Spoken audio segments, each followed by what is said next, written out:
బళ్ళు వాళ్ళ బళ్ళు అవుతాయంటే ఇదేనేమో. ఒకప్పుడు విర్రవీగిన వాళ్ళందరూ కూడా వైసీపీ మాజీలు ఇప్పుడు తలొంచుతున్నారు, తలొగ్గుతున్నారు. ముఖ్యంగా కొన్ని నియోజకవర్గాలు ఆంధ్రప్రదేశ్ రాష్ట్రంలో చాలా ప్రత్యేకంగా ఉంటాయి. ఎవరైనా సరే టక్కుమని దాని గురించి దాని చరిత్ర అంతా చెప్తుంటారు. చాలా ఇంట్రెస్టింగ్గా ఆ టాపిక్ వచ్చేసరికల్లా చూస్తుంటారు. అలాంటి నియోజకవర్గాల్లో వెస్ట్ గోదావరి భీమవరం నియోజకవర్గం. భీమవరం నియోజకవర్గంలో ఏం జరిగినా సంచలనమే. ఇక జనవరి మొదలైందంటే అక్కడ ఊపు కోడిపందాలు. ఇండియా వైడే ఫేమస్. అరే భీమవరం రాజులు, భీమవరం కోడిపందాలు భలే ఉంటాయిరా, అది ఇది కోట్ల రూపాయలు చేతులు మాడుతుంటాయి. ఇవన్నీ ఒక అంశం ఉంటే, వెస్ట్ గోదావరి ప్రాంతంలో, ఈస్ట్ గోదావరి ప్రాంతంలో, అంటే ఈస్ట్ గోదావరితో కంపేర్ చేస్తే వెస్ట్ గోదావరిలో చాలా ఎక్కువగా ప్యాకాట్ శిబిరాలు విస్తారంగా ఉంటాయి. సరే వాళ్ళకి ఇంక షరా మామూలు రొయ్యల చెరువులు, చేపల చెరువులు ఆ పని చేసుకోవడం, లేకపోతే పని దగ్గరే ఖాళీగా ఉన్నప్పుడు రోజు దానికి పని ఉంటుంది. ఆ మార్నింగ్ వెళ్తారు, ఆ మేత అది పెడతారు, దాని సైజు ఎలా ఉన్నదో చూసుకుంటారు. ఏమన్నా డిసీజెస్ అవి ఉంటే దానికి ఏం చేయాలో, ఏ మెడిసిన్ కొట్టాలో ఏంటి ఆ పని చూసుకుంటారు. ఇంకా తర్వాత అంతా కూడా ఖాళీయే వాళ్ళకి, వెస్ట్ గోదావరి ప్రాంతం వాళ్ళకి. ఇది తరతరాల నుంచి వస్తున్న అంశం, ఈరోజు వస్తున్న అంశం కాదు. వాళ్ళకి ప్యాకాట్ అన్నది ఇంకా చాలా కామన్, ఊపిరి పీల్చుకున్నట్టు. రఘురామకృష్ణరాజు గారు చెప్పినట్లుగా పవన్ కళ్యాణ్ గారు మాట్లాడిన మాటలు. పవన్ కళ్యాణ్ గారిని భీమవరంలో ఓడించారు, అది మనం చూసిందే. ఎవరు గ్రంథి శ్రీనివాస్ గారి గురించి వేరే చెప్పాల్సిన అవసరం లేదు. ఇప్పుడు గ్రంథి శ్రీనివాసరావు గారు ఒకే ఒక్క ఛాన్స్ అంటున్నాడండి. ఎందుకట? పవన్ కళ్యాణ్ గారిని కలడానికట. వాళ్ళు ఎవరు పవన్ కళ్యాణ్, అసలు పవన్ కళ్యాణ్ ఏం బీకుతాడు, పవన్ కళ్యాణ్ లెక్క ఎంత, పవన్ కళ్యాణ్ అది ఎంత, అతను దానికి ఎక్కువ దీనికి తక్కువ, సర్పంచ్ స్థాయి కూడా గెలలేడు, వార్డు మెంబర్ కూడా గెలిచే సీన్ లేదు, అసలు పవన్ కళ్యాణ్ ఏం పీకుతాడు అని మాట్లాడిన వాళ్ళందరూ కూడా ఈరోజు ఒక్క అపాయింట్మెంట్ సార్ అని చెప్పి చేతులు జోడిస్తున్న నేపథ్యం. అదే కోవలోకి గ్రంథి శ్రీనివాసరావు వస్తాడు. ఈయనకు ఇప్పుడు విపరీతమైన ప్రేమ ఏర్పడిపోయిందండి పవన్ కళ్యాణ్ గారి మీద. ఒక్కసారి పవన్ అంటున్నాడట. ఏంటి ఒక్క ఛాన్స్ దేనికి కలడానికి? కలిస్తే ఈయన ఏం చెప్తాడట? అసలు భీమవరంలో ఏం జరుగుతున్నాయో చెప్తారట. మరి భీమవరంలో ఎవరికి కనిపించినవి గ్రంథి శ్రీనివాస్కి ఏం కనిపిస్తుంటాయో పవన్ కళ్యాణ్కి తీసుకెళ్ళి చెప్పడానికి. ఇదంతా ఓపెన్ సీక్రెట్, అందులో ఏం దాపరికాలు ఏమి ఉండవు. భీమవరంలో ఏం జరుగుతాయి అన్నది ఇంటింట్లో కూడా ప్యాకెట్లు ఆడుకుంటుంటారు. పిల్లల దగ్గర నుంచి ఆ మాత్రం ఈ మాత్రం యుక్త వయసు వచ్చిన దగ్గర నుంచి కూడా ఒక బ్యాచ్ల కింద వాళ్ళు ఆడుతూనే ఉంటారు. ఇక డిసెంబర్ మాసం లేకపోతే ఈ కార్తీక మాసాలు పిక్నిక్లు ఇవి వచ్చినాయి అంటే ఇంక విపరీతం, చాలా విపరీతంగా ఉంటాయి. సో ఈ నేపథ్యంలో పవన్ను రిక్వెస్ట్ చేస్తున్న మాజీ ఎమ్మెల్యే గ్రంథి శ్రీనివాసరావు, ఒక్కసారి కలాలండి, మీతో నేను మాట్లాడాలండి, మీ అపాయింట్మెంట్ ఇస్తే అన్నీ ఓపెన్గా చెప్తానండి నేనని. భీమవరంలో జోర్దం పేకాట ఇష్యూ హాట్ టాపిక్గా మారిన విషయం, అది అందరికీ తెలిసిందే. అయితే ఏపీ పాలిటిక్స్లో సంచలనంగా ఆ డిఎస్పీ ఇష్యూ ఒకసారిగా పవన్ కళ్యాణ్ గారిని, అంటే ఇందులో రెండు అంశాలు కనిపిస్తున్నాయి. ఒకటి, ఈయన ఏమైనా తప్పుగా కొన్ని వర్గాలను ఎంకరేజ్ చేస్తున్నాడా, లేదు పేకాట అనే శిబిరాలని ఈయన ఉక్కుపాదం మోపితే దాని మీద కంప్లైంట్ ఇచ్చారా? ఆ వెర్షన్ వినిపిస్తున్నది, ఈ వెర్షన్ వినిపిస్తున్నది. ఇక డిప్యూటీ స్పీకర్ రఘురామ చెప్పింది నిజమే అన్న మాజీ ఎమ్మెల్యే గ్రంథి శ్రీనివాస్.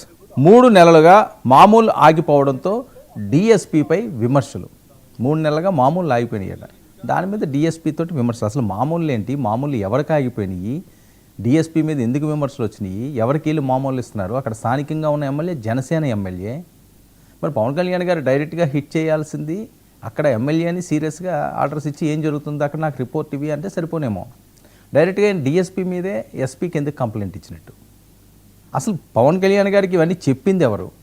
నేను ఇంకా చెప్తాను అని ఈయన తగుదనమ్మా అంటూ ఈయన రంగంలోకి దిగడం ఏంటి వైసీపీ అయినా? అంటే ఆల్మోస్ట్ ఇంకా ఈయన వైసీపీకి రామ్ చెప్పించినట్టే తెలుస్తున్నది గ్రంథి శ్రీనివాసరావు వ్యవహార శైలి చూస్తుంటేనే. ఆల్రెడీ ఆయన సైలెంట్ అయిపోయాడు కూడా, చాలామంది సైలెంట్ మోడ్లోకి వెళ్ళిపోతే ఏం చేస్తారు ఇప్పుడున్న పరిస్థితుల్లోని? వైలెంట్ చేసే అయిపోతారు వాళ్ళు సైలెంట్ మోడ్లోకి వెళ్ళకపోతే. ఆ పరిస్థితి వచ్చేసింది. ఇక పవన్ను కలిసి అన్నీ వివరిస్తానంటున్న గ్రంథి. ఇటీవల డిఎస్పీ ఇష్యూపై డిప్యూటీ సీఎం ఆగ్రహం, నివేదిక ఇవ్వాలని అధికారులకు ఆదేశం. అటు RRR కూడా డిఎస్పీకి సపోర్ట్ చేసేలా కామెంట్స్. ఇక కూటమిలో కొందరు డిఎస్పీకి సపోర్టు, మరికొందరు మాత్రం తీవ్ర విమర్శలు. డిఎస్పీకే జీ కొట్టిన గ్రంథి శ్రీనివాసరావు. ఇక్కడ ఇది చాలా కీలకమైన అంశం. డిఎస్పీకే గ్రంథి శ్రీనివాసరావు అతను చాలా మంచోడు అని చెప్పి ఈయన కితాబిస్తున్నాడు. రఘురామకృష్ణరాజు గారు కూడా అదే కితాబిస్తున్నాడు. మరి పవన్ కళ్యాణ్ గారికి అది పాజిటివ్ వెళ్ళిందా, నెగిటివ్ వెళ్ళిందా ఇన్ఫర్మేషన్? పేకాట క్లబ్బులపై డిఎస్పీ ఉక్కుపాదం మోపాడట. కావాలనే కొందరు పవన్కు ఫిర్యాదు చేశారంటున్న గ్రంథి శ్రీనివాసరావు. నాకు తెలిసి ఈయన హయాంలో ఆయన డిఎస్పీ అయ్యి ఉండడు, ఆయన సీఏ అనుకుంటాను. అప్పుడు సీఏ అయినా సరే ఆ మాత్రం పరిశీలన ఉంటే స్టేషన్ ఆఫీసర్ అనేసరికల్లా చాలా పనులు ఎమ్మెల్యే గారితో ఉంటాయి కాబట్టి మరి అభిమానంతో చెప్తున్నాడా, నిజంగానే డిఎస్పీ సీరియస్గా ఆయన ప్రమోషన్ వచ్చింది కాబట్టి తన పవర్ ఏంటో చూపించాలని చెప్పి పేకాట శిబిరాల మీద ఉక్కుపాదం మోపారా? భీమవరంలో పేకాట శిబిరాల మీద ఎవరైనా కన్నేస్తే అక్కడ ఉన్న వాళ్ళు ఊరుకుంటారా? ఎందుకంటే అపర కోటీశ్వర్లు భీమవరంలో ఉన్నవాళ్ళు, పేకాట క్లబ్బుల్లో ఉన్నవాళ్ళు, ఆ యూత్ క్లబ్బులు ఇలాంటివి ఏవో పెద్ద పెద్ద క్లబ్, కాస్మో క్లబ్బులు ఇలాంటివి ఉన్నాయి. అందులో ఉన్న వాళ్ళందరూ కూడా వందల వేల కోట్ల రూపాయలు ఉన్నవాళ్ళు, వాళ్ళు ఏదన్నా శాసించగలిగే వాళ్ళు, మినిస్టర్లు అవనివ్వండి, డైరెక్ట్ సీఎం గారి దగ్గర కూడా టచ్లో ఉన్నవాళ్ళు, ఇంకా పెద్ద పెద్ద ఆఫీసులతో టచ్లో ఉన్నవాళ్ళు. ఎందుకంటే ఎప్పటికప్పుడు వాళ్ళు పందెం పుంజులు కానీ, లేకపోతే వేట మాంసాలు కానీ, రొయ్యలు కానీ, లేకపోతే చేపలు కానీ రెగ్యులర్గా పార్సల్స్ వెళ్తుంటాయి కొన్ని వందల మంది అధికారులకి. ఇది వాస్తవం.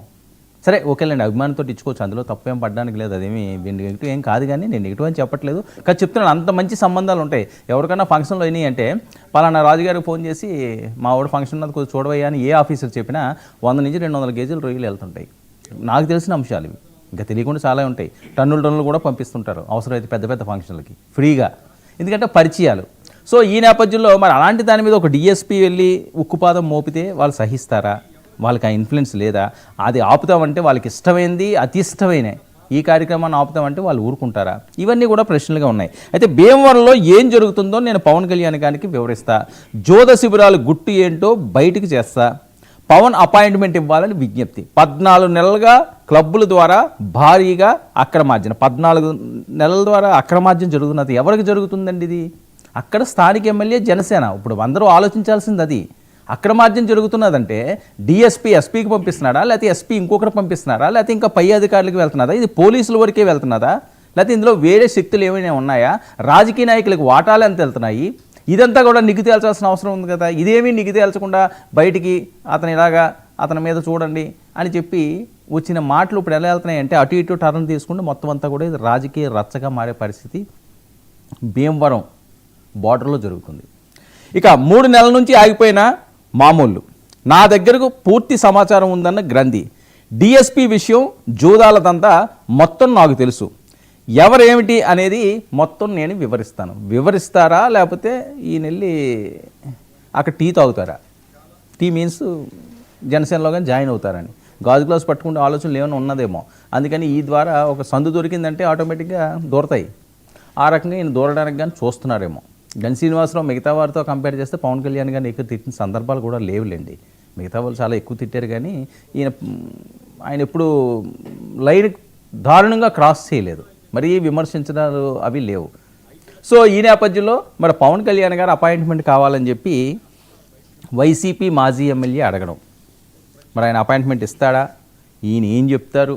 మరి ఈయన టీ పుచ్చుకోవడానికి సిద్ధంగా ఉన్నారా? ఇంకా తప్పని పరిస్థితి? మరి ఈయన కోవలో ఇంకెంతమంది ఉన్నారు?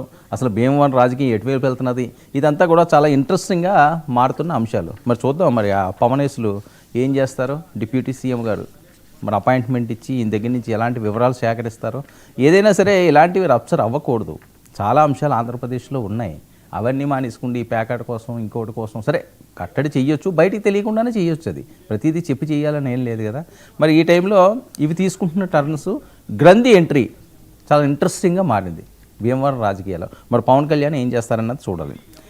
ఇక మరొక కీలకమైన అంశం ఏంటంటే జోగి రమేష్ అండి. జోగి రమేష్ ఎలా చెలరేగిపోయేవాడు